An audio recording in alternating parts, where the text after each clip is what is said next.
आज काय विशेषचे प्रायोजक आहेत MDH मसाले. MDHनं जेवण दरवेळी मजेदार. आरोग्य न्यूट्रिशन मिळे, बॉडी किती स्ट्रॉंग बने, कमी खाऊन पोट भरे, डायजेशनला नाही धोका. MDH सोयाटीन अस्सल प्रोटीन. MDH. काँग्रेस नेते राहुल गांधी आज पुण्यामध्ये छात्रों की गूंज या कार्यक्रमातून युवकांशी संवाद साधणार. पुणे पोलिसांकडून कार्यक्रमाला सशर्त परवानगी. राहुल गांधींच्या कार्यक्रमाआधीच पुण्यामध्ये काँग्रेस अभाविप कार्यकर्ते भिडले. COEP कॉलेजवर प्रचंड गोंधळ. मुलांना छात्रों की गूंज या कार्यक्रमाला उपस्थित न राहण्यासंदर्भात धमकावल्याचा काँग्रेसचा आरोप. COEP कॉलेज बाहेरील राडा काँग्रेसला भोवला. युवक काँग्रेसच्या पदाधिकाऱ्यांसह 50 ते 60 कार्यकर्त्यांवर शिवाजीनगर पोलीस ठाण्यामध्ये गुन्हे दाखल. लोकसभेचे विरोधी पक्षनेते राहुल गांधींच्या दिल्लीतल्या आंदोलनाला यश. संसद मार्ग पोलीस ठाण्याबाहेर 7 तासांच्या ठिय्या आंदोलनानंतर पॅलेट गन वापराविरोधात गुन्हा दाखल. तर राहुल गांधी यांचे गृहमंत्री अमित शहांवर गंभीर आरोप. मनसे नेते अमित ठाकरे आज नाशिकच्या दौऱ्यावर. शहरातील जेनझी तरुणांशी संवाद साधणार.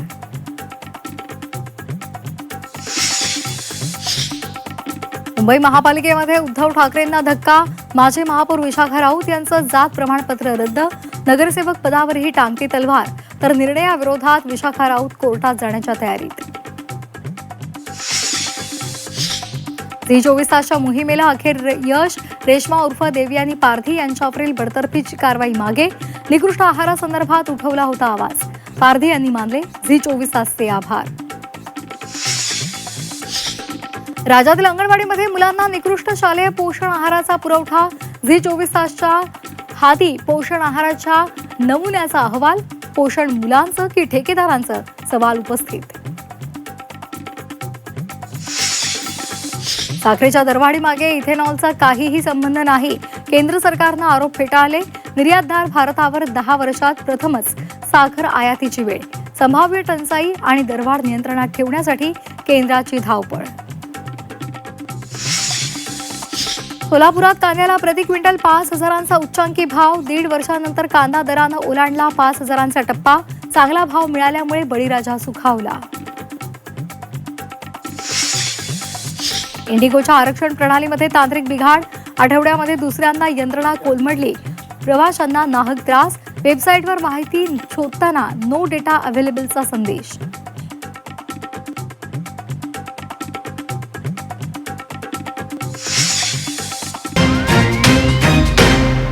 नमस्कार, सुप्रभात. आपण पाहताय झी24 तास. मी श्वेता भालेकर परब.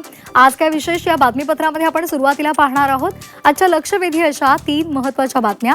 पहिली महत्त्वाची बातमी आहे राहुल गांधी यांच्या छात्रों की गूंज या कार्यक्रमाआधी पुण्यामध्ये झालेल्या हाय व्होल्टेज ड्राम्याची. पुण्यामध्ये COEP या कॉलेजमध्ये काँग्रेस आणि अभाविप यांच्यामध्ये प्रचंड राडा झाला.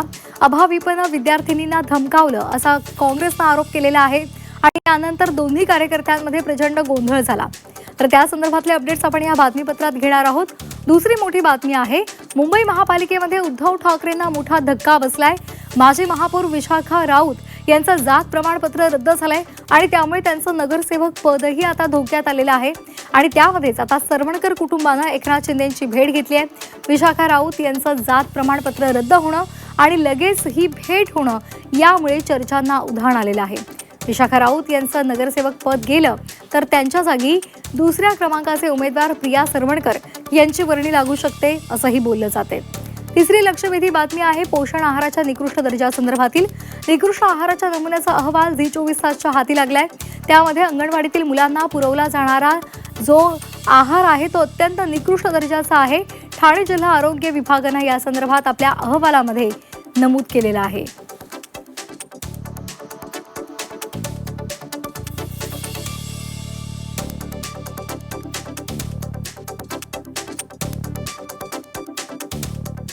आणि या संदर्भात अधिक माहिती घेण्यासाठी आपल्यासोबत आपले प्रतिनिधी सुद्धा जोडले गेलेले आहेत.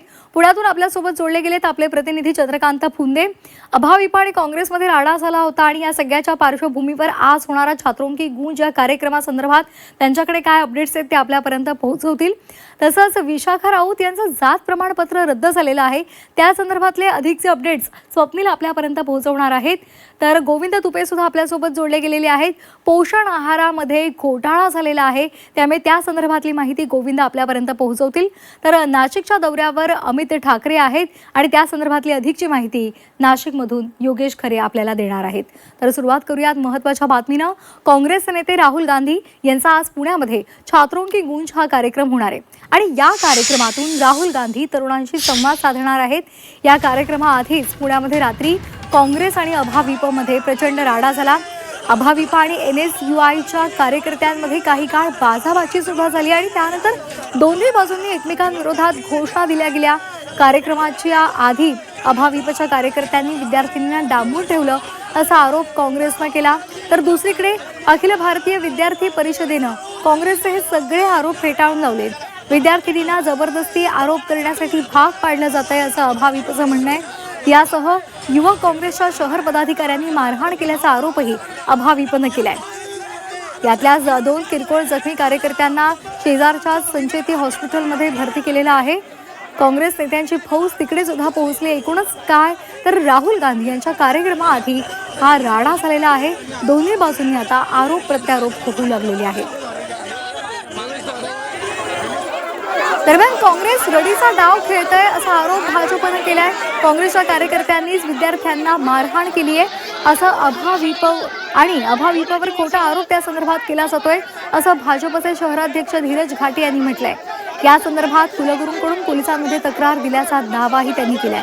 तर भाजप फेक नरेटिव्ह पसरवतोय असा आरोप काँग्रेसचे प्रदेशाध्यक्ष हर्षवर्धन सपकाळ यांनी केलाय.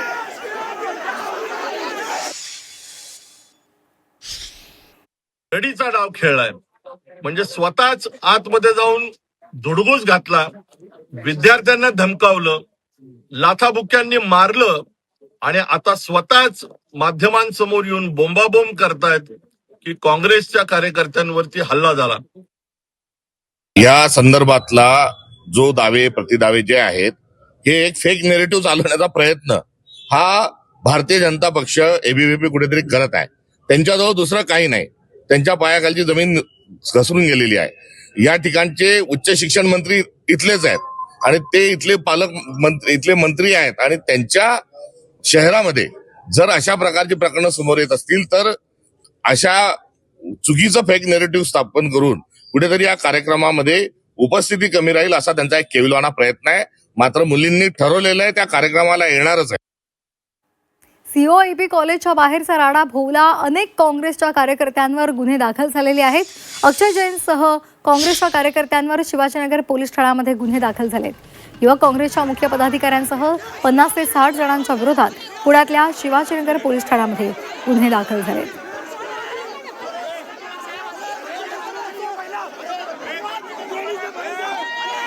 आणि या संदर्भात अधिक माहितीसाठी आपण जाणार आहोत आमचे प्रतिनिधी चंद्रकांत पुंदे यांच्याकडे. चंद्रकांत, आज छात्रों की गूंज हा कार्यक्रम आहे आणि या कार्यक्रमाच्या पार्श्वभूमीवर वेगवेगळ्या पद्धतीची तयारी काँग्रेसकडून केली जाते. मात्र या कार्यक्रमाच्या आधीच काल अभाविप आणि काँग्रेसमध्ये जोरदार राडा झाला. एकमेकांकडून आरोप प्रत्यारोप केले जात आहेत. गुन्हे सुद्धा त्यांच्यावर दाखल झालेत. होय, अगदी बरोबर आहे. रात्री बरोबर 9:30 वाजता हा सगळा राडा सुरू झाला. अगदी रात्री 11:30 पर्यंत हा सगळा गोंधळ सुरू होता. पोलिसांना लाठीचार्जही करावा लागला. तिथं काँग्रेसचे कार्यकर्ते जास्त होते, भाजपचे तुलनेनं कमी होते. त्यामुळे भाजपनं आरोप केला की त्यांनी आमच्या काही कार्यकर्त्यांना मारहाण केली, विद्यार्थ्यांना मारहाण केल्याचा आरोप केला. तशी त्यांनी रितसर FIR दाखल केली COPच्या कुलगुरूंना घेऊन.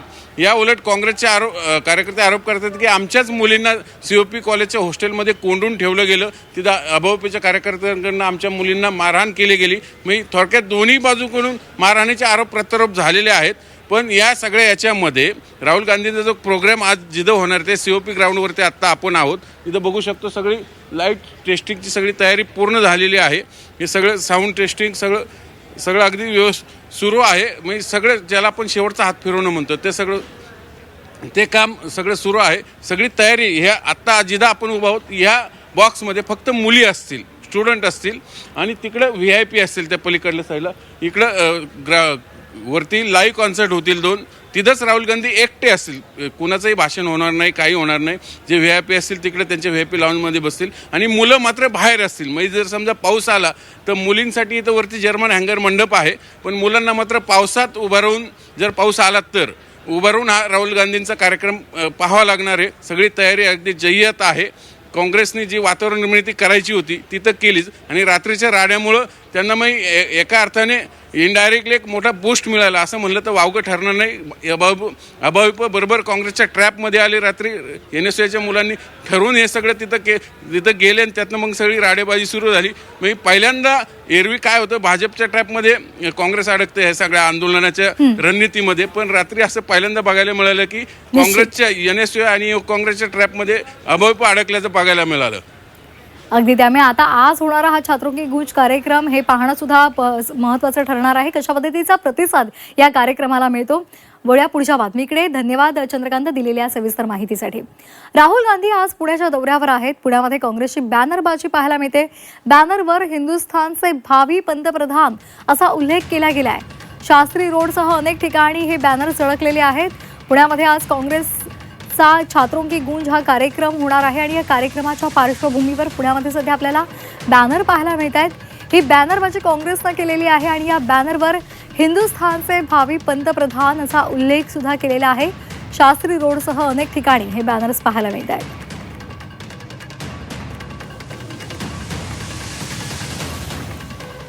पण या पुढच्या बातमीकडे एक महत्त्वाची बातमी आहे. विशाखा राऊत यांच्या संदर्भातली बातमी आहे. जिल्हा जात प्रमाणपत्र पडताळणी समितीनं ठाकरेंच्या शिवसेनेच्या नगरसेविका विशाखा राऊत यांचं जात प्रमाणपत्र रद्द केलंय. त्यांचं नगरसेवक पद सुद्धा धोक्यात आलेलं आहे आणि त्यामुळे मुंबई पालिकेमध्ये ठाकरेंच्या शिवसेनेला हा धक्का मानला जातोय. विशाखा राऊत आता कोर्टामध्ये जाण्याच्या तयारीत आहेत. जात पडताळणी प्रमाणपत्र समितीवर दबाव आहे असा आरोप सुद्धा विशाखा राऊतांनी केलेला आहे.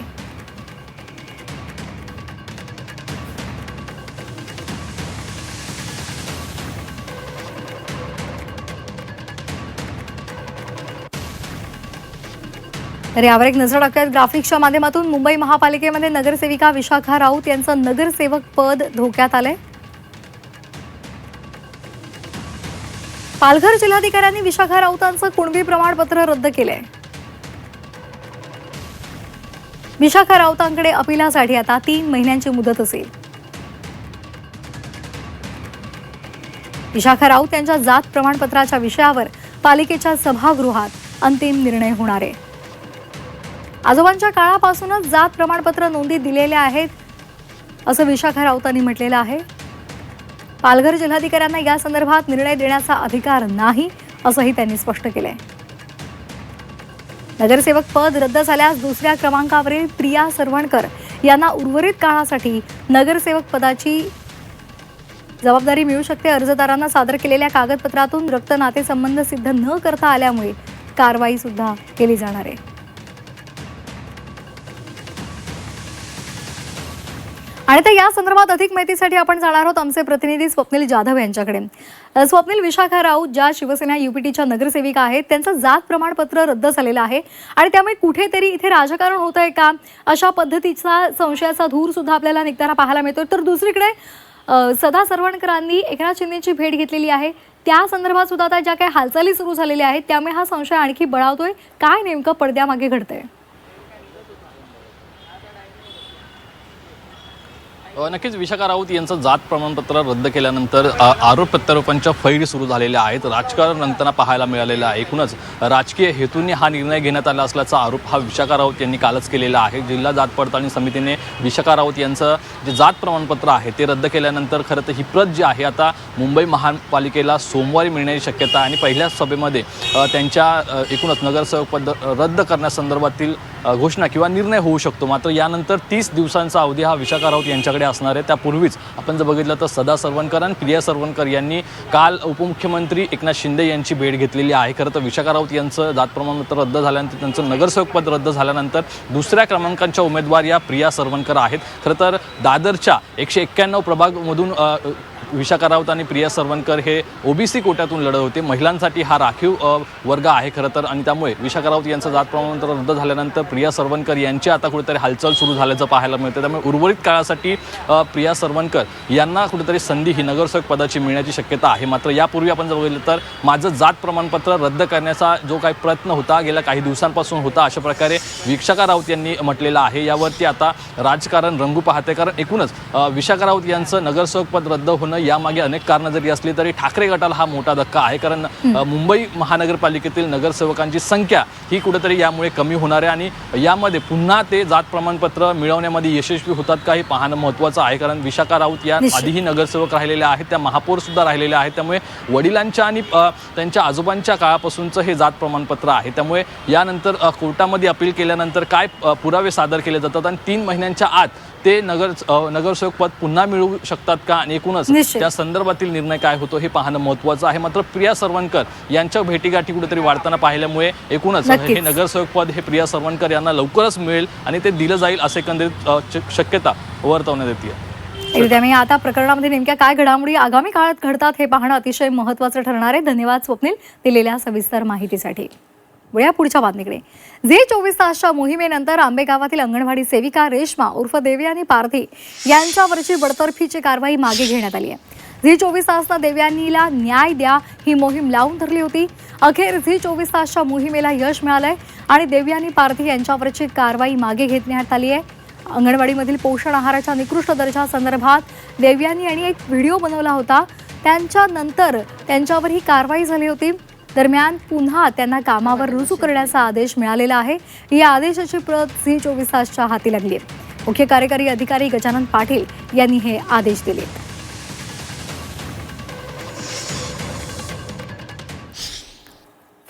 झी 24 तासने आज प्रत्येक घराघरात ही बातमी लावली. प्रत्येकाने ती बघितली की आज जे सत्य होतं ते बाहेर आलं. म्हणजे ते तुमच्या चॅनल मार्फत ते बाहेर आलं आणि मी ती बघितली. म्हणजे प्रत्येकाच्या घराघरात आज TV चालू आहे. प्रत्येकाच्या घराघरात ती बातमी पोहोचली. झी 24 तासची मी आभारी आहे, आनंद आहे. छोट्या मुलांना अशा प्रकारचं अन्न देणं हे अतिशय चुकीची बाब आहे. ह्या ताईंनी मी मनापासून ह्या ताईंचं स्वागत करतो का खरंच समाजापुढे हा विषय आणलेला आहे आणि हा विषय लावून धरण्याचं काम झी 24 तासनी केलं. ज्या अधिकाऱ्यांनी त्याला नियमित केलं अशा अधिकाऱ्यांना पहिले बरखास्त केलं पाहिजे. हे बरखास्त झाल्यानंतर परत त्यांच्यावर सेवा समाप्तीचं कारवाई केली पाहिजे. असे अधिकारी जर असले तर आमच्या लेकरांचं आमच्या बालकांचं फार मोठं नुकसान होईल आणि ह्याला न्याय देण्याचं काम झी 24 तासनी केलं. खरोखर झी 24 तासचं मी मनापासून आभार व्यक्त करतो. असेच समाजयुक्त जे कार्यक्रम असतील आणि समाजाचे जे अन्याय होणार असेल असे कार्यक्रम सतत दाखवत जावा ही नम्र विनंती.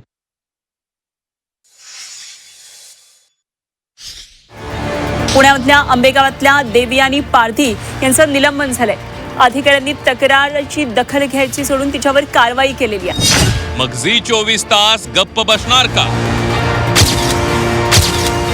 आम्ही सुरू केली मोहीम. आता ही लढाई देवयानीताईंची नाही, ही आमच्या सगळ्यांची नैतिक जबाबदारी आहे. झी 24 तासचे मनपूर्वक आभार. तुम्ही हा प्रश्न आलेला म्हणून लहान मुलांच्या निकृष्ट आहाराचा प्रश्न विचारलेला आहे, त्याच्यामध्ये वेगळं काहीच विचारलेलं नाही. बरं, आणि आता आपण हे समजून घेतलं पाहिजे की समाजाची भाषा बदललेली आहे, व्यक्त होण्याचं त्यांचं माध्यम बदललेलं आहे. चोर सोडून संन्याशाला फाशी देणाऱ्यांच्या डोळ्यात घातलं अंजन. अखेर झी 24 तासच्या मोहिमेला यश. अंगणवाडी सेविकेवरची बडतर्फीची कारवाई आता मागे घेण्यात आली आहे. झी 24 तासचा हा सगळ्यात मोठा इम्पॅक्ट आहे. प्रशासनाकडून हुकुमशाही निर्णय मागे. देवयानी पारधींना मिळाला न्याय. प्रत्येकाच्या घराघरात ती बातमी पोहोचली. झी 24 तासची मी आभारी आहे, आनंद आहे. सर्वसामान्यांचा खरा आणि बुलंद आवाज फक्त झी 24 तास.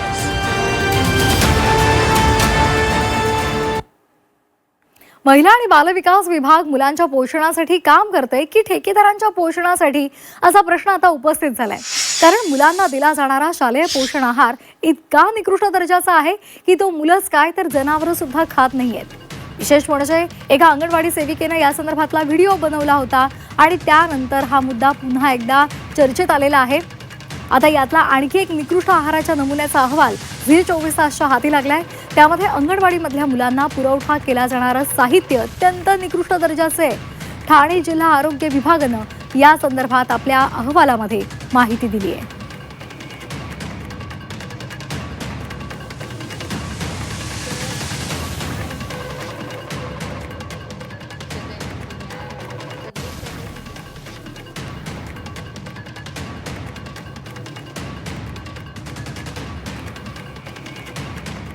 या निकृष्ट आहाराची कीर्ती फक्त अंगणवाडी सेविका मदतनीस यांच्यापुरतीच मर्यादित राहिलेली नाहीये, तर याच्या सुरस कहाण्या राज्याच्या मुख्य सचिवांपर्यंत पोहोचल्यात.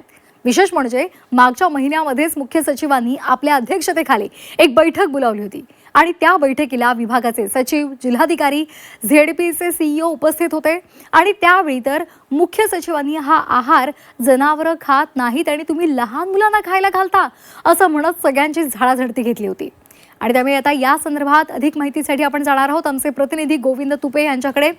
गोविंद, कालचाच मुद्दा आपण पाहिलेला आहे. झी 24 तासचा इम्पॅक्ट सुद्धा आपल्याला पाहायला मिळाला. एका अंगणवाडी सेविकेनं किती निकृष्ट दर्जाचा आहार दिला जातो हे व्हिडिओच्या माध्यमातून मांडलेलं होतं आणि त्या संदर्भातल्या आणखी काही बातम्या या सुद्धा समोर येत आहेत. तुम्ही सध्या या संदर्भातली माहिती गोळा केलेली आहे. काय नेमकं तुम्हाला आढळलेलं आहे आणि काय त्या अहवालात सुद्धा नमूद आहे? नक्कीच आपण जर बघितलं तर एकूण हा सगळा जो अहवाल आहे म्हणजे कालचे या ठिकाणी पारधी यांचा एक व्हिडिओ आणि त्यामुळं या सगळ्याची तर पोलखोल झाली, परंतु अधिकृत जे इन्व्हेस्टिगेशननं जे एक माहिती एक अहवाल समोर आणलेला आहे. ठाणे जिल्हा असेल किंवा अहिल्यानगर असेल, वेगवेगळ्या जिल्ह्यातले अहवाल आहेत आणि शासनाच्या आरोग्य विभागानं जे महिला बाल कल्याण विभागातल्या या अंगणवाड्यांना जो आहार पुरवठा केला जातो त्या आहार पुरवठ्याचे काही नमुने तपासणीला घेतले होते. त्याच्यामध्ये मीठ असेल, चणा असेल, हळद असेल, सोयाबीन तेल असेल, त्याचबरोबर मिरची पावडर असेल, असे जे 8-10 किराणा मालाच्या ज्या वस्तू कंझ्युमर फेडरेशन या संस्थेमार्फत महिला बाल कल्याणच्या ज्या अंगणवाड्या आहेत त्यांना पुरवठा केल्या जातात त्याचे नमुने घेतले होते आणि त्या नमुन्यांमध्ये साधारणतः आयोडीन मीठाचं जर प्रमाण बघितलं तर चौगुले मीठ, खाडे मीठ असे कुठल्याही लोकल ब्रँडचे मीठ जे आहेत, मिठाचे नमुने जे आहेत ते मुलांना अंगणवाडीत वाटले गेलेले आहेत आणि त्याच्यात आयोडीनची मात्रा जी आहे ती अगदी 0% असल्याचं आरोग्य विभाग म्हणतंय. हे शासनाचं आरोग्य विभाग म्हणतंय. आयोडीन हे मुलांसाठी अत्यंत महत्त्वाचं आहे. त्यांचा IQ लेवल वाढवण्यासाठी किंवा बाकीचं त्यांची सर्वांगीण वाढ होण्यासाठी या सगळ्या गोष्टी आवश्यक असताना लोकल बाजारातला माल जो आहे ज्याच्यामध्ये आयोडीनची मात्रा नाही, ज्याच्यामध्ये कॅलरीज नाहीत, ज्याच्यामध्ये प्रथिने नाहीत, अशा सर्व गोष्टी ज्या या अंगणवाडीमध्ये पुरवल्या जात असल्याची अधिकृत अहवाल जो आहे तो झी 24 तासच्या हाती लागलेला आहे. यातली सगळ्यात दुसरी महत्त्वाची गोष्ट म्हणजे राज्यामध्ये 553 अंगणवाड्या ह्या आहेत, प्रकल्प आहेत आणि जवळपास 1,10,000 अंगणवाड्या आहेत. त्यापैकी साधारणतः 70 ते 80,000 अंगणवाड्या ज्या आहेत या अंगणवाड्यांना आहार पुरवठा जो आहे तो कंझ्युमर फेडरेशन नावाच्या एका संस्थेमार्फत केला जातो आणि 2019 पासून या संस्थेला हा ठेका देण्यात आलेला आहे. आणि सगळ्यात महत्त्वाचं म्हणजे उद्योग ऊर्जा विभागाचं जे खरेदी धोरण आहे 2016चं ते डावलून या संस्थेला विदाउट टेंडर हे काम देण्यात आलेलं आहे आणि आत्तापर्यंत या संस्थेला साधारणतः 2019 पासून ते आजपर्यंत 10,000 कोटीपेक्षाची जास्त बिलं जी आहेत ती अदा करण्यात आल्याचं पाहायला मिळतं आहे आणि दररोज किमान 40 ते 50 लाख मुलांना अशा पद्धतीचा निकृष्ट आहार दिला जातो. माझ्या हातात ही सगळी कागदपत्र आहेत आणि विशेष म्हणजे यातली सगळ्यात मोठी घडामोड म्हणजे राज्याचे जे मुख्य सचिव आहेत ज्यावेळेला पाहणी दौऱ्यावर गेले होते त्यावेळेला त्यांनी या आहाराचे नमुने काही तपासले. त्यावेळेला इतक्या निकृष्ट दर्जाचे आहाराचे नमुने घेऊन राज्याचे मुख्य सचिव जे आहेत ते मंत्रालयामध्ये आले आणि मंत्रालयामध्ये त्यांनी या विभागाचे सचिव असतील, राज्यातील कलेक्टर असतील, सीईओ असतील यांची बैठक घेतली आणि त्यावेळेला त्यांनी सांगितलं की हे जनावर सुद्धा खाऊ शकत नाहीयेत, असा आहार तुम्ही मुलांना देता आहात, हा तुम्हाला खायला घातला पाहिजे का, अशा पद्धतीची झाडाझडती सुद्धा या ठिकाणी मुख्य सचिवांनी घेतली. परंतु यंत्रणेला मात्र कुठलाही फरक पडल्याचं दिसत नाहीये आणि यंत्रणेला फरक पडलेला दिसत नाहीये गोविंद, कारण अतिशय संतापजनक प्रकारे इतका निकृष्ट आहार दिला जातोय आणि ही बाब मुख्य सचिवांना सुद्धा माहिती आणि तरी सुद्धा यावर काही कार्यवाही होत नाहीये. मुलांचं खरं तर आरोग्य धोक्यात यामुळे येऊ शकतं, विषबाधासारखे प्रसंग सुद्धा त्यामुळे ओढवू शकतात, मात्र तरी सुद्धा कुठलीही हालचाल होत नाहीये. त्यामुळे खरंच आता या संदर्भात प्रशासन काही सावध पावलं उचलणार का? आता ही बातमी दाखवल्यानंतर तरी शहाणं बनणार का हे पाहणं सुद्धा महत्त्वाचं आहे. धन्यवाद गोविंद आपण दिलेल्या सविस्तर माहितीसाठी. वळ्या पुढच्या बातमीकडे. मनसेचे नेते अमित ठाकरे नाशिकच्या दौऱ्यावर आहेत. अमित ठाकरे जेनझींसोबत संवाद साधणार आहेत. अमित ठाकरे महाविद्यालयांना भेट देणार आहेत. तर विद्यार्थ्यांना उपस्थित राहावं असं आवाहन सुद्धा मनसेकडून करण्यात आलेलं आहे. मनसेचे नेते अमित ठाकरे आज नाशिकच्या दौऱ्यावर आहेत. शहरातील विविध महाविद्यालयांना ते भेट देत विद्यार्थ्यांशी संवाद साधणार आहे. यावेळी अमित ठाकरे सभासद नोंदणीचा आढावा घेतील. सकाळी 9 वाजता त्यांच्या या दौऱ्याला सुरुवात झालेली आहे.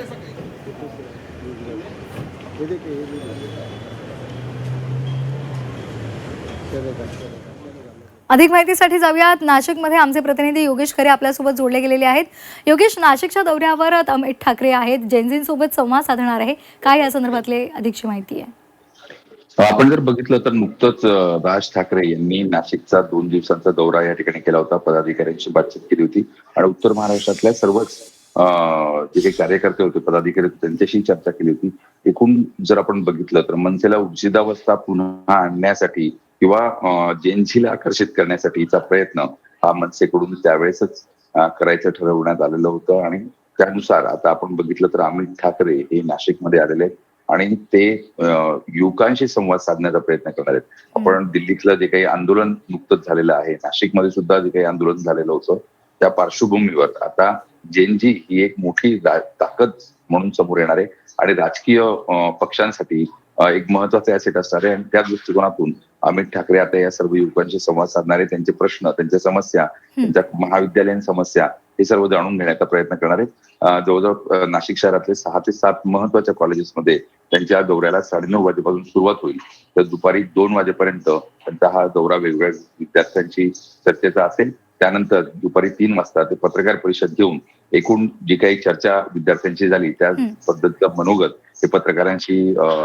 हे करतील आणि नेमकं ते काय करणार आहेत आणि या पुढे त्यांची काय रणनीती असणार आहे ते पण या ठिकाणी सांगतील.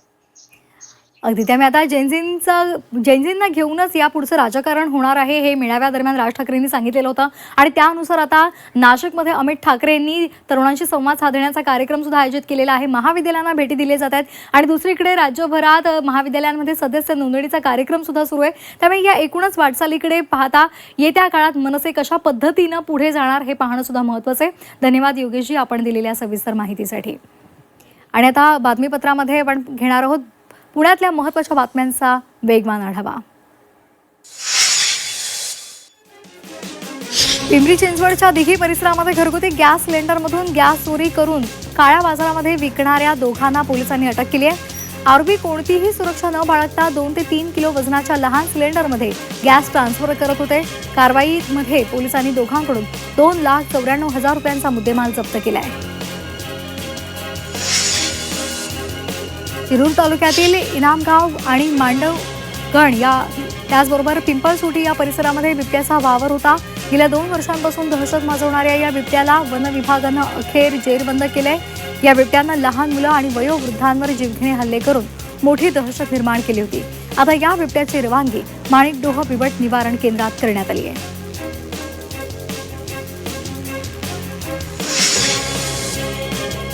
आणि आता पाहूया छत्रपती संभाजीनगर मधल्या महत्त्वाच्या बातम्या. डॉक्टर बाबासाहेब आंबेडकर मराठवाडा विद्यापीठाच्या जिल्हास्तरीय युवक महोत्सवामध्ये सहभागी होण्यासाठी अर्जाची हार्ड कॉपी जमा करण्याचा आज अंतिम दिवस आहे. त्यामुळे विद्यापीठातील सर्व शैक्षणिक प्रशासकीय विभाग तसंच विद्यार्थी विकास कार्यालय पूर्ण वेळ सुरू ठेवलं जाणार आहे. छत्रपती संभाजीनगर शहरामध्ये नागरिकांना पिण्याच्या पाण्यासाठी 8 ते 10 दिवसांची प्रतीक्षा करावी लागत असताना दुसरीकडे पाण्याचा मोठ्या प्रमाणात अपव्यय होत असल्याचं दिसून आलंय. अनेक ठिकाणी घरातील पाण्याच्या टाक्या भरल्यानंतरही नळ सुरूच राहिल्यामुळे पाणी रस्त्यावर वाहून जात आहे. या प्रकाराला आळा घालण्यासाठी आता महानगरपालिकेनं थेट दंडात्मक कारवाई सुरू केली आहे. मराठवाड्याच्या जीवनदायिनी जायकवाडी धरणामध्ये गेल्या महिन्याभरापासून सातत्यानं पाण्याची आवक सुरू आहे. धरणाचा उपयुक्त पाणीसाठा आता 94.72% पोहोचलाय. धरणाच्या वरच्या भागामध्ये झालेल्या पावसामुळे धरणामध्ये मोठ्या प्रमाणावर पाणीसाठा जमा झालाय. मराठवाड्यामध्ये गेल्या वर्षीच्या तुलनेमध्ये सरासरी 2,17,000 हेक्टरनं पेरणी क्षेत्रामध्ये घट झाली आहे. 2020 ते 2024 या काळामध्ये विभागामध्ये 49,72,000 हेक्टरवर खरीप हंगामामधील पिकांची पेरणी झाली, तर यंदा 2,17,000 हेक्टर क्षेत्र पेरणी विना राहिलेलं आहे.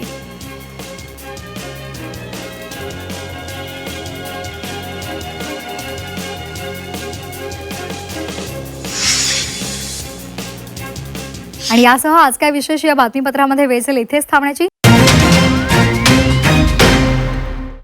आज काय विशेषचे प्रायोजक आहेत MDH मसाले.